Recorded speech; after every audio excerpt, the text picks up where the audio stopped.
Got so many guys out there. We don't know say was. The drama continues as always. We just had a president. But you want it to be true, you make it true. But you get clicks, but when you go personal, what's really going on? Like, what's going on, y'all? This Greg. Greg said it. Back with another one. What's going on, y'all? What's going on, y'all? Here with Greg said it live. A little outside of the regular time here. I know a lot of people probably watching the game or not. Cleveland is playing right now for people who they're playing right now in Cleveland. I thought for some reason I thought they were playing in Miami, but they're playing in Cleveland. And unless you got some kind of box or something, you probably don't have the ability to see what's going on. But yeah, they playing right now. I think they're up like, is it 24-6 or something like that? So I was just in there kind of peeking at it. I was out, got back a little late. I was in there peeking at it before I came in here with y'all, just seeing what's going on. It looked like Jenkins scored 2 touchdowns, running the ball, and then I think they kicked the field goal. So that was about 17. Then they threw a pick 6 right after halftime. And I think that Miami kicked a couple field goals. So yeah, it was like 24-6 or something like that. So that's what's going on up in Cleveland. It's kind of rainy. Right before I came here, I saw Dylan Gabriel throw a pass, like they was rushing the guy, tight end wide open, caught the ball, then fumbled it. So I guess this sloppy, this slippery. So instead of getting the first down, he just dropped the ball. Yeah, I don't know if they were helping the Brown. I don't know because I didn't catch. I just caught a little bit before I came in here, but yeah. Some people may say that that guy went out of bounds. They were pointing at the sideline. We got an interception, but what it's looking like, your boy JR, he's gonna be so excited. I mean, Miami's not that good. I never claimed Miami to be good. They just getting bullied by the defense. Cleveland does have a good defense, and they getting bullied basically. And they playing a little Colorado is right now. Like they got the lead, and they just feeling themselves, and they up by a lot. And Miami ain't gonna do nothing. And so what they're doing is they playing very safe, which is probably the game style anyway with the game manager in there. So it looks like possibly they just gonna try to ride it out because they don't really have no real threat unless they like have some turnovers and make some mistakes. My Miami Dolphins not moving the ball, so they're no real threat to Cleveland. So Cleveland can just dink and dunk every now and then, but really they ain't stopped the run. So they just going Jenkins gonna have about 150 yards, and they're just gonna ride him out because they ain't really been able to stop the run. And Miami, that's the spect of Miami. They ain't stopped nobody really. They're not that good on either side of the ball. The Cleveland defense just swarming them, so they're not gonna really be able to stop them there. They're not gonna really get nothing going on the offensive side of the ball. And then they can't stop the run. So and it's wet. So whatever that do, really boo boo. I had a question. Well, not really a question because I was looking at it, and I've said this before, and I ain't really been watching Cleveland, honestly. Who cares, right? I won't be watching them anyway. But I noticed that what I said is true. Cleveland, all they need is a quarterback. Kind of like what the Bengals did, Steelers, you really look at it, they beatable. The Bengals are beatable, as we've seen. The Steelers are beatable. If you can do something, move the ball. You put Flacco up there, he beat the Steelers with a whole nother team, same conference, right? And then Baltimore is beatable. This year, Baltimore is not like a world beater. So when you look at it, it was expected that the Bengals and the Ravens was going to be the teams that just run through everybody. And the Steelers are all right. Everybody's kind of like that. And so I was thinking, I was like, the only thing that Cleveland is missing is a quarterback, which I said from the beginning because I knew their defense from what I hear, was pretty decent. But what they've been performing this year proves that they got a decent enough defense to keep them in the game and compete. If they put up enough points, they can beat these teams. But it don't seem to be Cleveland's perspective. They type of coach they got, which Flacco just proved. They got a coach who want to play safe.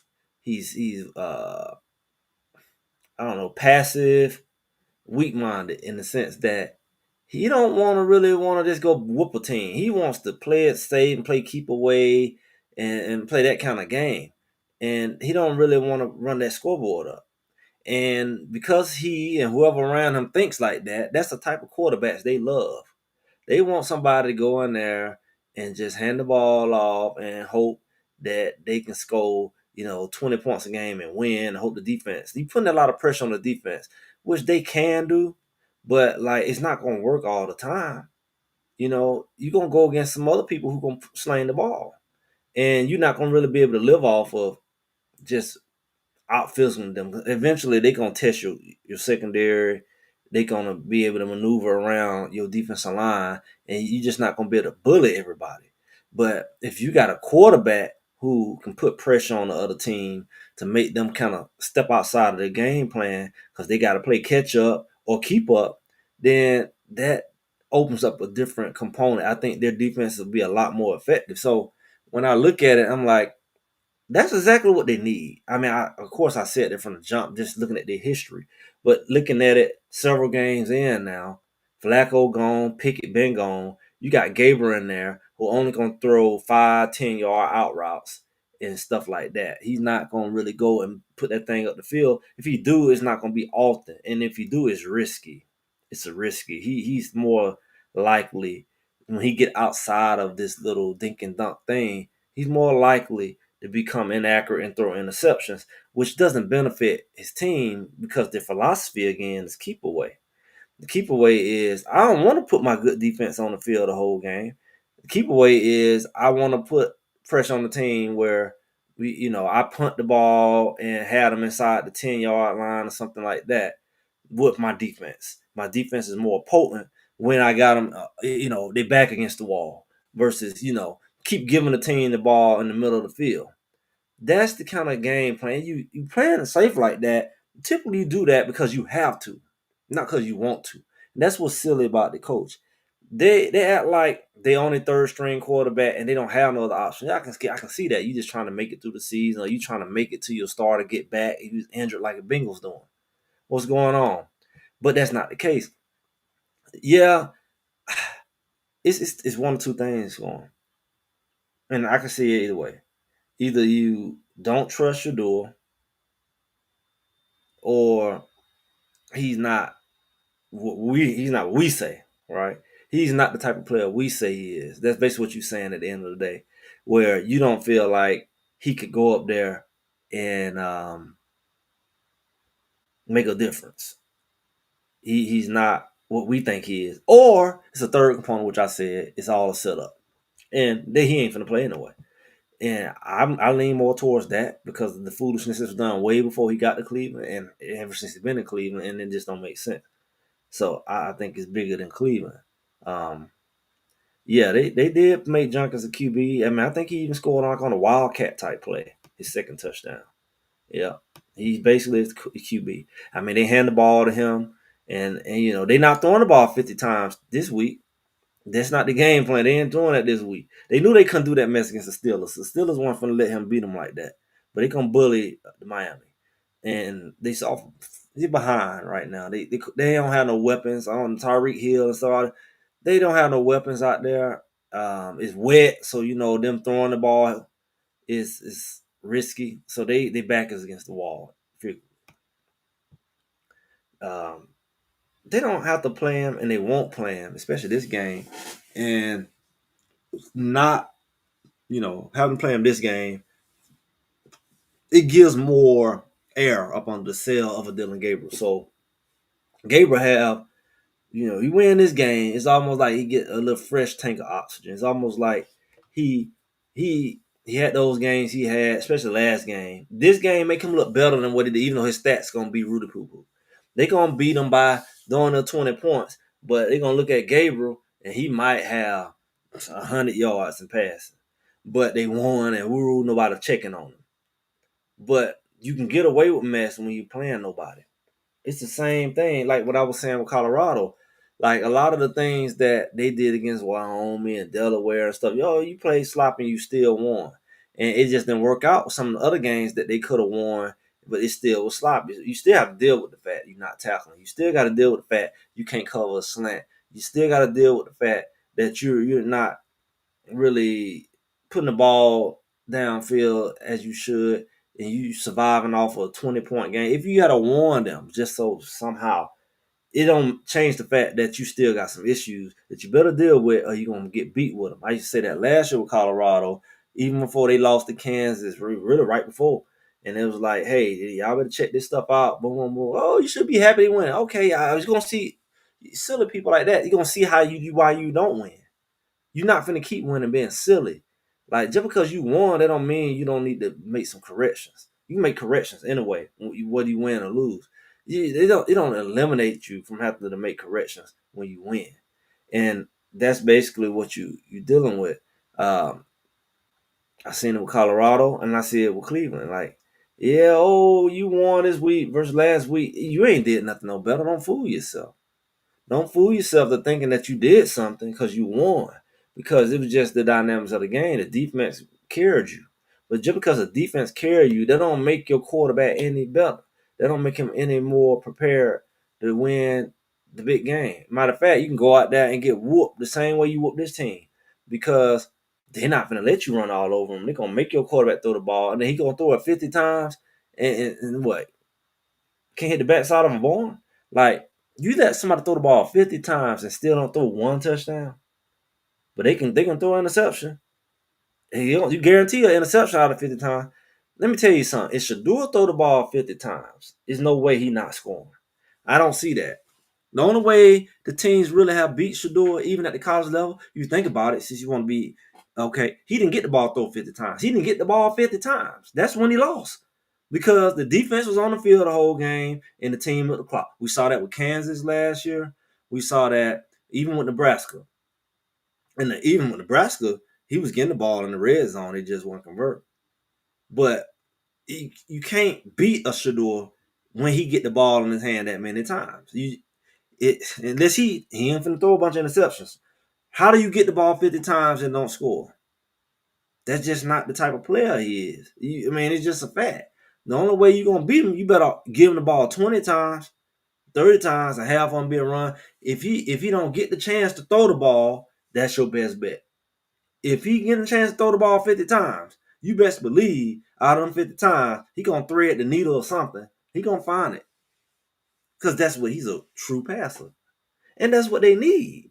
Because if they need to throw the ball 50 times, you need to have the person who's able to throw the ball 50 times. If you want the man to hand the ball off 40 times out of 50, then you put Dylan Gabriel in there. But if you really want somebody who's able to throw the ball, then put the person who can throw the freaking ball. You don't want to throw the ball 50 times and it's in 5 yards out each.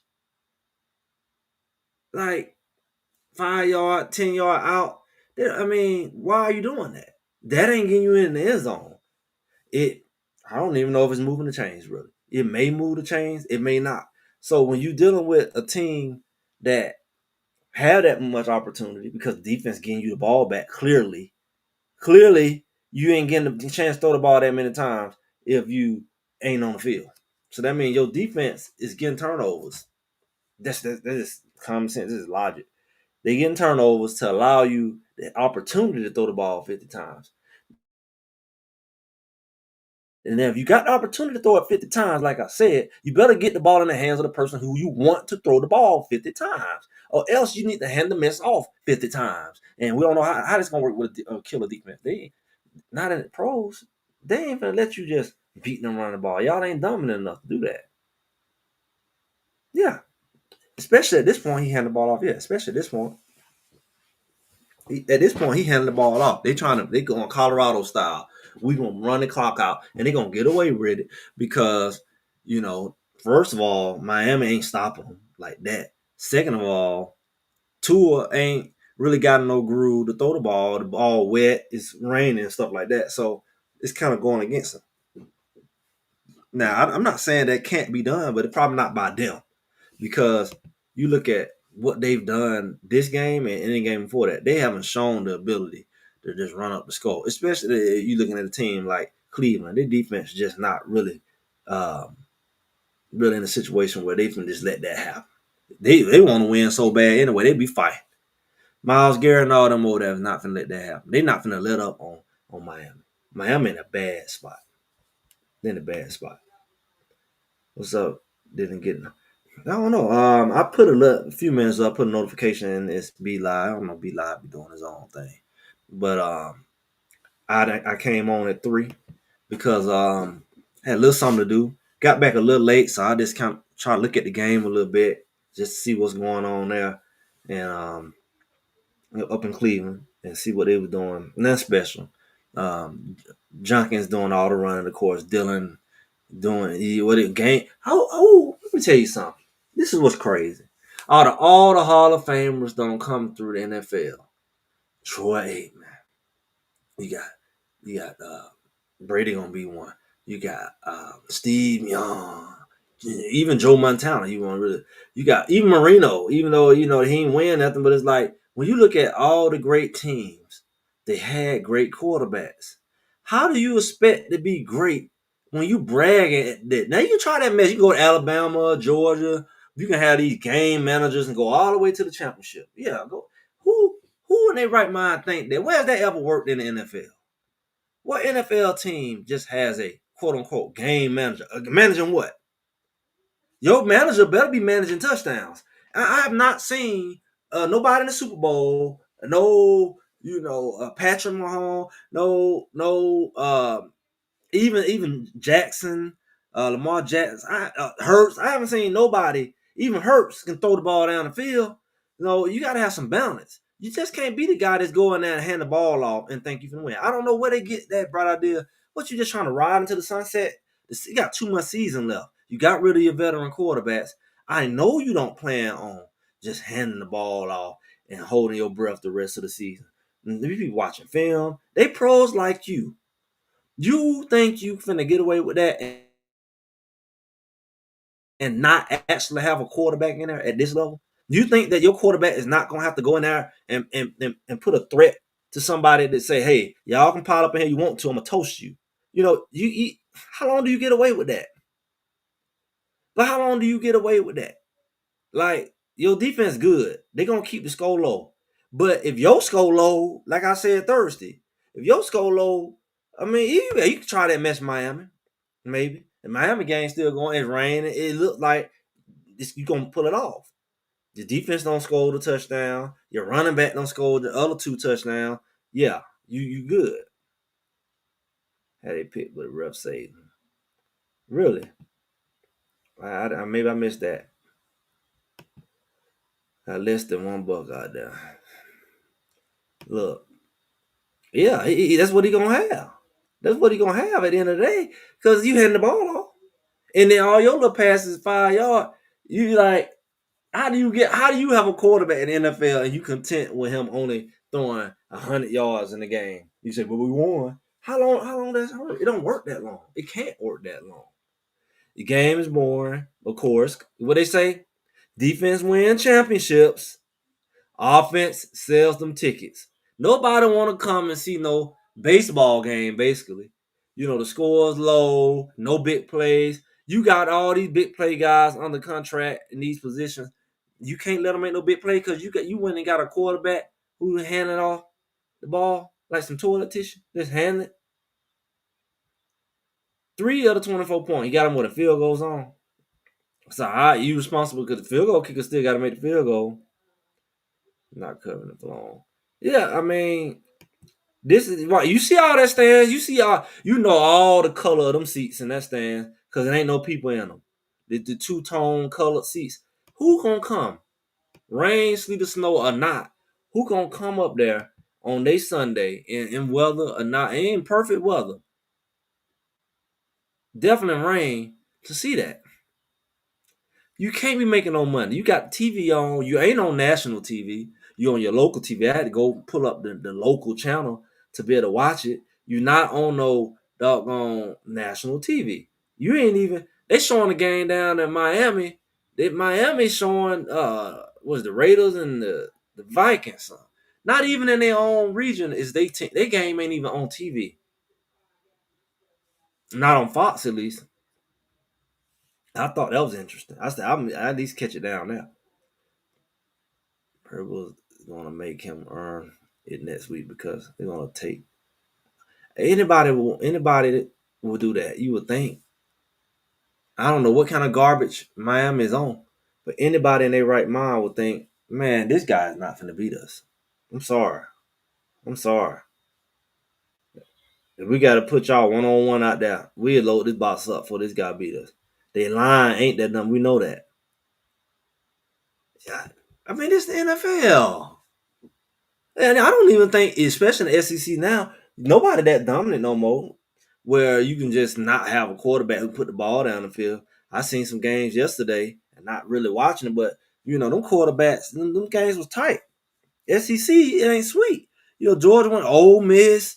Everybody like, look here, go down here with that if you want to. Think you just gonna run it down our throat and milk the clock. Man, please. These quarterbacks throwing the ball. They may not be pro level quarterbacks, but at the college level, they say, hey, I'm finna slang it.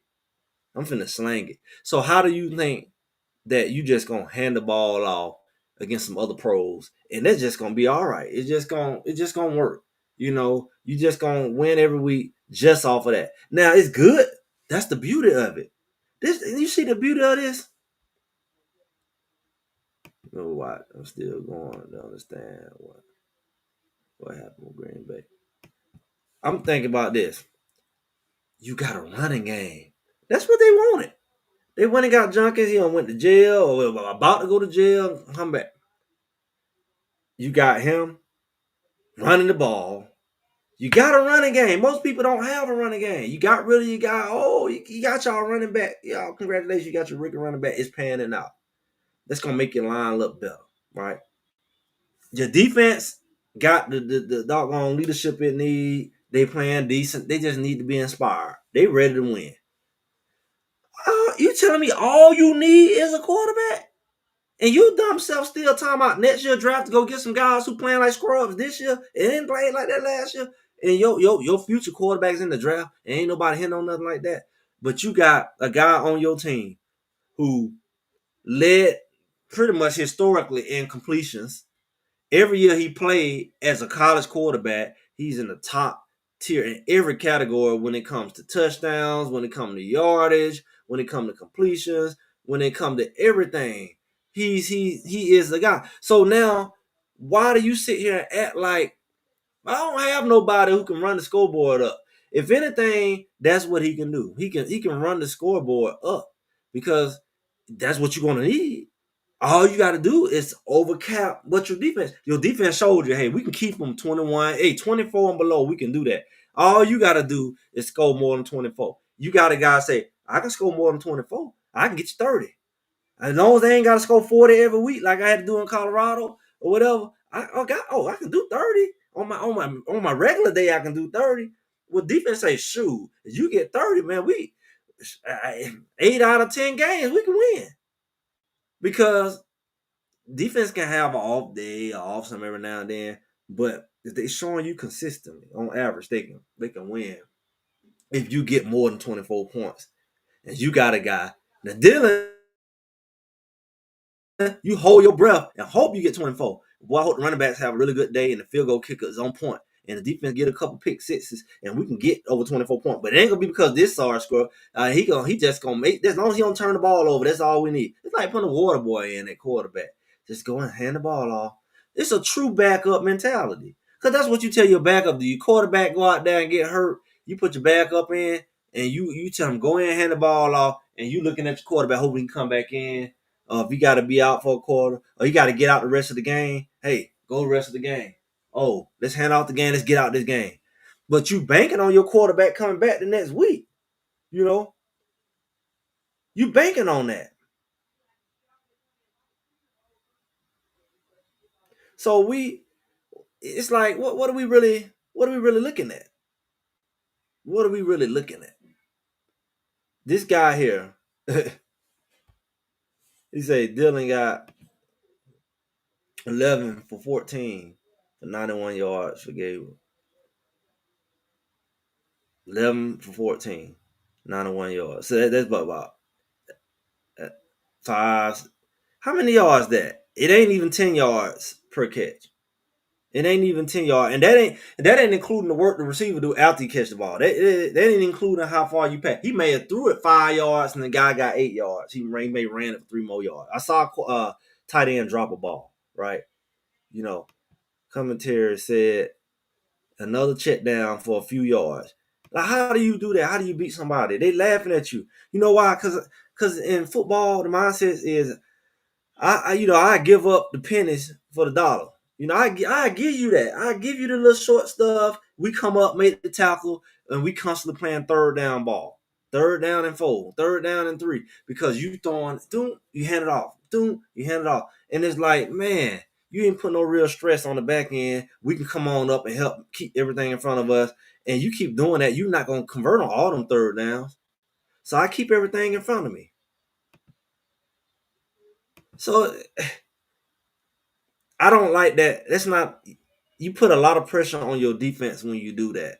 When you play that kind of ball, because that's that bend and don't break philosophy. They're gonna have to keep bending and bending because you keep putting them in a position to save you. You're not putting them in a position to maintain a game or keep a game that you got to lead on. You put them in position that have to, like, I don't know. You put them in a position so long, up under pressure so long because you can't score. They just crack a little bit, that could be the game because you're not scoring enough. Or even I can say the same thing with a field goal. Like, you keep going downfield, kicking the field goal, keep going downfield, kicking the field goal. You don't took these people all the way down there and you only scored 6 points. And the other team going down there one time, boom, they got the lead. That can knock the air out of you. That can knock the air out of you. And it's like, what are we really doing? So that's the danger of it all when either you're passive, you're scary. I don't know what's the situation is. It's a dangerous thing to play with because if you letting the other team that you really probably shouldn't have a lead on, and you keep going in there kicking the field goal, or you keep playing around, and they say they got big play potential, but you got them sleep or you got them stunned. They like Colorado, like had BYU, they were stunned. Oh shucks. And you, instead of knocking them out, you let them wake up. Then they hit you, boom. Then now they equal, and they're like, oh, you've been whooping us all game with these little field goals and are not scoring, and all we had to do was score one time, and boom, we back in the game. And now they still like, oh, they got hope. We went to halftime, we don't got whooped, and we still going to halftime, barely losing or with the lead, and we ain't did nothing. Imagine we actually play, and then they wake up and boom, boom, you playing with fire. He told they touch the ball at the point. They better not, because they know he an interception risk. What's going on? No, we're not surprised. You never know what these teams that they playing, like Miami ain't hit on too much. Now you can't expect much of them. They can kind of disguise a lot of stuff when you play teams like that. Yeah, defense is playing. They having field day out there. Defense having field day. So that's what it's looking like. Now sliding over real quick. Colorado has been out, of course. They've been out. They having a good time. Woo woo woo. I looked at the score. BYU beat Utah by a field goal. I guess I expected BYU to beat Utah. Utah ain't really they already been exposed. Cause let me see. I was looking at the game highlights yesterday, and if I'm not mistaken, unless something miraculous happened, let me see. Arizona State. Arizona State played Texas Tech. Arizona State. Texas Tech supposed to be a world beater, right? But Arizona State was thumping them. Arizona State was thumping Texas Tech, and they ended up beating them 26-22. So they just gave Texas Tech their first loss. I figured Texas Tech gonna lose somebody. Arizona got 2 losses. Who did Arizona lose to? Arizona State got 2 losses. I know they lost early in the season, and they lost to I know they had to lose a conference game. I'm trying to remember. Arizona State lost to Utah. Dang, what was that, a week ago? Utah thumped Arizona State. And then Arizona State went and thumped Texas Tech. So we already knew what kind of game it was going to be. I mean, what kind of situation it was going to be. Colorado known that. Colorado came in passive, playing around out of the ball. Yeah. Dog pound in the house. I'm glad y'all are happy, man. Get y'all a win. Man, D, I was on. Yeah, yeah. I mean that happens. What happens is Arizona State have to play with their backup quarterback. The same thing. What happens is Utah have to play with their backup quarterback. We seen them do this year after year. That's everybody's issue. That's what happened to Kansas last year. And Iowa State had that stint where they quarterback was out. That's the thing. That's why Colorado having depth is so important. We're gonna put Juju, we're gonna put this. You just be your butt ready because at any given time you can flush your season down the drain because your backup is not ready. It's good to have a backup, especially a young one. They can come in and keep everything going. So yeah, for whatever it's worth, they play with a backup. Hey, it is what it is. That's what happens. I think Houston won yesterday, so it's evening out. But at the same time, Colorado lost too many games because they just didn't think big picture. And I think that's what happened last year. They were thinking, oh, let's get to the bowl game, but they didn't see the big picture, all the opportunities in front of them. They just was content, oh, we're winning, we're having a better season. And I think the players, they go to smell themselves. Because when you win, you can get intoxicated. When you lose it, you can get depressed. But when you win, you can get intoxicated. I think these guys get intoxicated with winning to the point where they don't see the big picture of like what's really in front of them, and they can mess around and lose. Even when they lose, they can mess around and be like, "Well, we still in a good position. Well, we gonna go to the bowl game." Whoa. Yeah, yeah, yeah. Just happy. Of course, you could be in the teams. They could have beaten the teams that they played so far, but they don't. They don't really have big picture mentality. That's what I see. Everybody backup quarterback is terrible for the most part, unless you like super thick SEC. You got another stud behind, but if he ain't not mature, like we got Juju, he's maturing. Uh, J.R. Boxing is bragging. I see him in the text group. They're gonna beat Miami. I knew that. I knew he gonna be happy about that. I'm glad he get to be right. I don't really care about no doggone Miami. Miami ain't did that in a minute, but it covers things up. It covers things up. That's what I say. And I think that Colorado. I hope that Iowa State, man, they played so suspect to me. They gave up so many opportunities to me that I felt like they gave Colorado the game. I think Colorado always give other people. It's finally nice somebody to get them the game. The game would have been very challenging on a lot of those third downs where they just want to stop in the slant. Coach Prime, I don't know. They still got these boys playing to the outside. I saw them in practice. Who's telling them that dumb mess? Who plays to the outside? You ain't got no help on the inside. That's what's dumb about it. You don't have no help. You ain't got no linebackers helping you, and you telling your QB your DBs to play outside leverage on your outside receiver, giving up the slant. Y'all keep letting these people go across your face. Your DBs turn. They don't touch. They playing in man, but they ain't even touching the guy. It's like they hands freaking tied behind their back. I know I've seen them tell them for years. Get your hands on them, and they still don't put their hands on them. They let these boys play. Yeah. So that's what Colorado's up against. They up against a tough Utah team at home. They're probably gonna play some tough referees as well.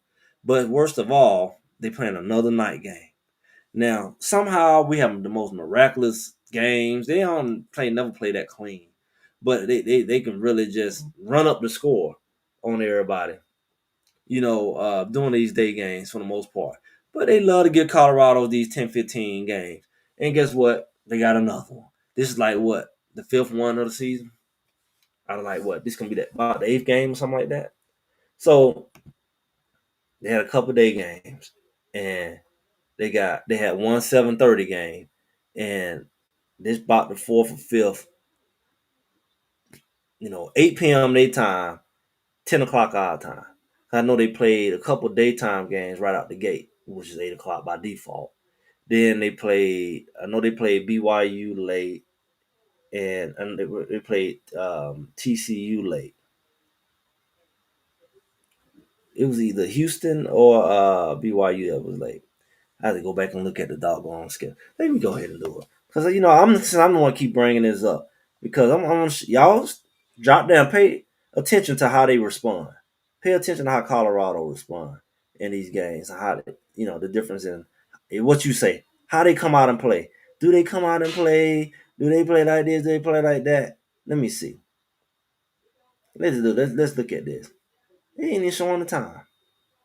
So we know Delaware was a daytime game ish. Georgia Tech was at night. Uh, Delaware, I can't remember. Colorado, Houston was at night. I know Wyoming was doing the day. BYU, that was night. I don't know, late night. I know TCU was late night. Iowa State was day. Now I'm looking at all the day games. Look like they don't won all the day games. Cause I know they played Delaware on the day. That's 30 points. I know they played um, Wyoming. They played 37 points, and then they played Iowa State 20. So they're high scoring games, regardless who they played, has been even last year. These daytime games, I call it daytime bus. Thrashing schedule, thrashing the rest of the year. And I know they coach about ready to be gone. I've been taught he started throwing bombs instead of check down. They had his head moved up. So I knew that losing was coming back. Oh, we'll come back. I don't know what to say. I think it's their fourth. What, late night game? Yeah, they had two Friday games and two 2:30 games. Yeah, I know they played I think the hour game and the Wyoming game and the Delaware game. I think both of those was during the day. Yeah, I think both of those was during the day, and then the one they just played. So everything else has been day night games, either night game or 7:30. Like I said,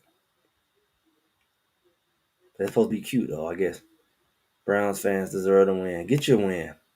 Get your win. They, hope they at night practice this week. We shall see. We shall see. Because it ain't gonna be the last. Rather than nah, spy. They ain't finna spy. They ain't finna do crap. They don't. They ain't. They refuse to put a spy, but everybody spying on them. Yeah, yeah. See, you just fired. Well, wow. They ain't winning up there. Ain't nobody checking on him, but hey, I wonder where he gonna go. His butt gonna be at Alcorn State somewhere. Where he finna go? Where you finna go? You get fired from there. Where you going? Utah Creek State University. Where you finna go, Jay Novell? You don't work all the way up to get to that, and boom. There's a lot of schools out there though. But I'm gonna tell y'all this. What's going on? Those people popping in. I'm finna fade up out of here. I had something to do. I got this newborn here. Barely get into sleep. Typically. That's typical. But we're gonna see what's going on because Colorado, I mean, maybe they ain't gonna, make this, make that. I guess they playing for a bowl game. Maybe they were trying to make the Part Tart Bowl or something like that. Frosted Flake Bowl. Man, they the one focused on making these bowl games. Like, man, yeah, you gonna get a cereal bowl, whatever you gonna get. Like, I'm not. It's the playoff era. I told them once the playoff era hit, nobody's gonna be caring about no bowl game. They had stopped caring about the bowl game before the playoff era fully hit because the guys stopped playing in the bowl game. They're like, what I'm finna play in the Frosted Flake Bowl for get a free box of Frosted Flakes and some T-shirts and a cap. And yeah, they're trying to go to the NFL. So they've been stopped doing that. You got to get past this going to the bowl game crap. That's old lingo. That was lingo when you was FBS. That was your only thing you had to play for was make a good bowl. Y'all 10 years behind, 5 years behind maybe. but y'all worry about making a bowl game. That's no longer. Everybody is FCS now. FCS over there make the playoff. FCS over here make the playoff. But you got these bowl games. But y'all got these bowl games nobody want to play in, especially the Pop Tart Bowl, the Taki Bowl. Nobody want to make the Zaxby Bowl. Get free Zaxby chicken fingers. Like, I mean, that's not what it is no more. They got 12 guys making the playoff. It went from 4, and then maybe 8, 12. Your job is to make the playoff or win your conference, then make the playoff. That's your job. Your job is not to make a bowl game. Nobody's impressed you going 6-6. You ain't won no conference and you went to playoff. That is failure. That's why nobody want to play in that game. You on a 6-6 team. Don't you know half your seniors who claim to trying to go NFL not gonna play? And the other team you playing, they got seniors not gonna play. And you talking about half your fans ain't coming to the Pop Tart Bowl. They're not coming. Especially when these bowl games start overlapping these real playoff games, because the bowl games usually be in the back end of the, because that's what they traditionally played. They're in the back end of the holidays, like they after Christmas, and the doggone playoff already don't started. So your bowl game probably gonna be during the week or whatever. You can't show ain't gonna be during the weekend when the other teams playing. Nobody checking for that. Everybody they looking at the brackets. They gambling on who gonna win. So, the bowl is about extra practice for young players. Yeah, how did that work out? It is extra practices, but how did that work out? Colorado had extra practices. You see what I'm saying? Salter and Juju was there, and yet they still had to figure out how long all the way through who gonna be the next guy up. So you got to look at it like this: the bowl game is extra practice. That's cute, but from a meaning standpoint, it's no meaning when you're not gonna really get nothing out of that game. If your senior's not gonna play, if your fans not gonna be enthused with the bowl and who you're playing, if it's no longer the thing like it used to be when the FBS, and now it's about winning a conference, going to playoff. That's what you got to be playing for. That's what you got to be recruiting for, because once you get there, it's like, what is it? And if it's gonna be like that, then who gonna really play just to go 6-6? They gonna cut off. They gonna turn off the gas. So Colorado got 3 wins. Now they got to get 3 more out of the remaining. How many more games, y'all? How many games they don't play? Have they played like 7 games yet? You got like 7, not 7. You got like 5 more games, and you gotta win at least 3 of them. So you at the point where you can't lose. So that's your playoff right there. Even to make the bowl game, because you lost so many up front. Like any challenging games no longer can afford. Arizona State can no longer be a challenging game to you. You can't, Utah, you can't afford to. It just put too much pressure on you to lose Utah, and now you only have, 4 games left, and you got to win 3. And it's gonna be like that last year when they stole that game from me against Utah, the last game of the season. They really gonna make you not make the bowl game. And even as minor as that bowl game is, now you don't even make that. Find out a lot of those coaches suck. They don't have recruiting advantage. Most of them, I say that. Yeah, I mean, yeah, it's a, it's all going. I don't know. I think Salter is going to be Salter. I think Salter is going to be Salter. I think at the end of the day, Salter is going to be what we seen. He's going to be quote unquote like a game manager, but he can throw it down the field. But for some reason, the calls ain't there. He's not. I think he's not a guy who's going to score 30 points a game. This is what it is. He may can get in the mid-20s, and that's the sad thing about it. I mean, he did it against Delaware, but they barely did it against the Delawares and the Wyoming. They barely did it. They take too long to score. And then when they get the lead, they take 2-3 quarters off to score. They're not scoring 7, 14 points a quarter. It's like their mentality is like, boom, they're just gonna jump up on you 14-0. And you be like, whoa, that's scary because if they score 14 more, they are up 28 to whatever. That's a lot of points. That 28 points will won most of the games.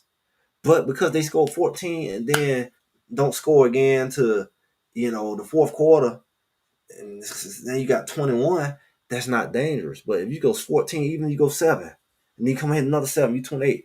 Most of these teams know it's hard to score over 30 points in the game. So if you run up and get 28 on them real quick, that'll knock the air out of them. That's a lot of pressure to put on the team because now they can't methodically eat away at the clock. They can't methodically cut away at the game, especially like a team like a Georgia Tech. They methodical. They like a boa constrictor. But if you take that away from them, then boom, it's a whole different ballgame. And Colorado could have that because how quick they score. They score. It's like they say fast starts has not been an issue with them. They go up, they're gonna score in the first quarter most games. The problem is what they do in the second quarter. Most of the second quarters they score zero. Zero. Whether they score 14 or 10 or 7 in that first quarter, the problem is they score zero in the second quarter. The issue is in the second quarter. The second quarter is the issue. And you want to look at an analyst, like I don't know what they paying all these people money to hang out. The analyst, somebody need to be saying, what's going on in the second quarter? And that's what we need to focus on. What do we need to do? Because that's the difference in our game. That's the difference in why we losing by a touchdown and field goal. That we not scoring nothing in this whole 12, whatever, 14. We were not scoring in this whole time. It's 6-31 in the fourth quarter on the 5 minutes, and he still won't put in. Yeah, now you don't put Shedeur in. You not put Shedeur in. Because why would you do that? And then Shedeur come in and throw 2 bombs, and then he make this quarterback. He got look like a bomb. He come boom, boom. Then what you gonna do? Then what you gonna do? You created that monster there. He just came in and did what you ain't did in 3 games. Boom, boom. Why would you do that? He come in and bomb him. Boom. Now you got a problem. Why would he do that? Clearly, they're trying to avoid that. They're trying to sell you delusion. You got this stuck up quarterback who can't put the ball in the end zone. You got to come off the bench and boom, boom. Because you ain't putting them in with the 4th string no more. They gone. All the scrubs been cut already. So you can't no longer play that game or put them in with people who ain't worth nothing. Because everybody on that team now should have made the team. You ain't putting them in with somebody who ain't gonna ever play professional football. And the receivers who ain't on that. Come on. And you're going to have some hungry guys in there who probably ain't played too on the team, who made the team, but on the sideline, they going to be ready to score. They ain't going to be ready to go in there, take a knee. So you're not putting no Shedeur in. And if you do put them in, they're going to handicap them, go hand it off every play. They're not trying to develop no Shedeur. They're not trying to help no Shedeur. I don't know. I mean, you see, Juju's still developing. Just like he had to get on Juju about not speaking up to the linemen. Juju got to learn how to communicate to older guys, to more experienced guys. He got to get his confidence up and experience up. And so clearly he knows. Just like with Kamani, he knew Juju not ready. Not necessarily skill wise, but just understanding leadership and at that level. You go from you're already a freshman, but you're a super duper freshman. You 18, 19-year-old, you're a freshman. He come in 17 freshman. Just turned 18 freshman. So it's a lot that Juju got to deal with that he's getting prepared for. Especially in this environment. People dog you out on the internet. Like, you got to be ready for that. So I don't think it's a rush to put no Juju in. What would it change? If you ain't going to make the bowl, you ain't going to make the bowl. You ain't making the playoff, you make the playoff. As long as they got communication. What's the point? What you trying to prove? Yeah. So that's what I think. I think Salter Butt just need to grow up. Because he the one trying to make the NFL anyway. That's what I think. But y'all, I'm going to go ahead and cut this thing. I'll come back, inspiration, motivation, hopefully. It's Greg said it live. Make sure y'all like, share, subscribe if you haven't already. And if y'all haven't, go ahead and check out the Colorado Buffaloes um, football updates. We'll put it at the bottom of the screen. If y'all haven't, make sure y'all check that out. Also, um, Beyond Buffs got a lot of content showing. Um, this is what these boys doing outside of Colorado. So these boys graduate, you got that. So you see it scrolling at the bottom. Follow Colorado Buffaloes football updates and Beyond Buffs. Y'all get out on Facebook. Y'all have a good one, y'all. And as always, I'll be talking with y'all soon.